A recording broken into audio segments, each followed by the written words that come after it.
बिस्मिल्लाहिर्रहमानिर्रहीम, बहुत शुक्रिया। देखिए, इस वक्त क्योंकि मुश्किल में है पंजाब और उसके बाद सिंध की बारी है, तो मेरे ख्याल से सियासी तनकीद मैं नहीं करना चाहता, क्योंकि मुश्किल वक्त भी है और इस वक्त में हुकूमत के पास इतने वसाइल नहीं होते कि वो एकदम आके खड़े हो जाए और सबको उसी तरह बहाल कर दे जो पुराने हालात में। मुश्किलात ज़रूर होती हैं, लेकिन ये बात है कि संजीदगी दिखानी चाहिए थी। जो आप देखें कि फ्लड वार्निंग आ चुका था, लेकिन हमारी जो चीफ मिनिस्टर साहिबा थी वो मुल्क से बाहर थी, और इस वक्त पे ऐसा दौरा करना मेरे ख्याल से कोई मुनासिब नहीं था, ना उसकी कोई ज़रूरत थी। और उसके बाद अब अभी तक जो इतलात हैं, अगर ये सूरत हाल खैबर पख्तूनख्वा के अंदर होती तो अभी तक मीडिया इसको सर पे उठा चुका होता और आसमान से लगा चुका होता कि जी हुकूमत ख़त्म है, नाकाम है। लेकिन ये तो उनकी खुशकिस्मती है कि मीडिया उनके साथ गुजारा कर रहा है।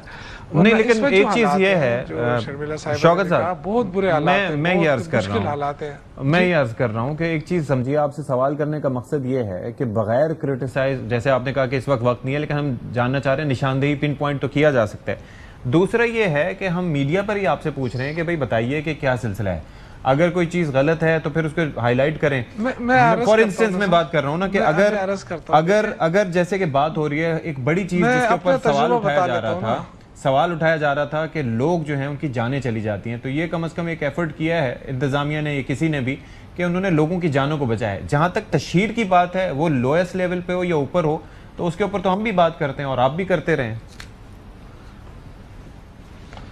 देखिए, मेरे ख्याल से जो इस वक्त सबसे इम्पोर्टेंट जो होता था ना, वो है रेस्क्यू के कामों में। बिल्कुल, मैंने पहले आपसे कहा कि हुकूमत अगर अपनी पूरी एफर्ट्स भी करे ना, पाकिस्तान को इतना बड़ा वो नहीं है अमीर मुल्क, लेकिन ये कि इसके बावजूद भी अब वो तमाम सहूलतें नहीं पहुंचा सकता जो एक एक्सपेक्ट किया जा सकता है।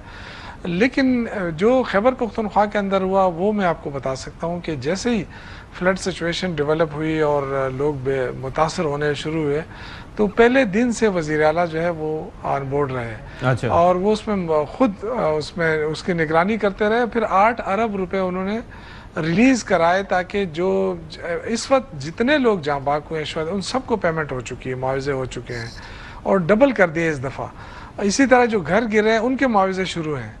तो लोग कम से कम ये हो सकता है ना कि अपने जो उनके जो तबाही हुई है उसमें वो सब कुछ तो वो नहीं बहाल कर सकती गवर्नमेंट, लेकिन उनके लिए एक ऐसा मवाद फराम कर ले कि वो अपना घर ठीक कर सके या अपनी जिंदगी में वापस लौट सके। तो ये चीज ये बड़ा जरूरी चाहिए, और मैं एक्सपेक्ट करता हूँ कि ये जो बहाली का काम है ना, देखें जो चीजें तबाह होगी वो तो तबाह हो गई। अगर आप कहें कि जी फसलें तबाह हो गई, तो फसलें तो दोबारा इस तरह ठीक नहीं हो सकती है। ठीक है, लेकिन अगर हम जरा जवाब ले लूं इस पे, जो मुतासर लोग हैं, किसान हैं, उनको हम रिलीफ दे सकें। देखिए, हमारे पास इस वक्त देखें ना, बाहर की जो इमदाद है वो भी अनाउंस हो चुकी है वफाकी हुकूमत के हवाले से।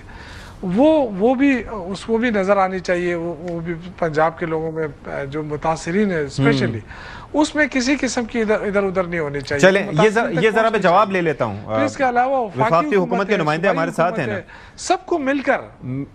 जी, मैं जरा जवाब ले लूँ शौकत साहब, जरा इस पे।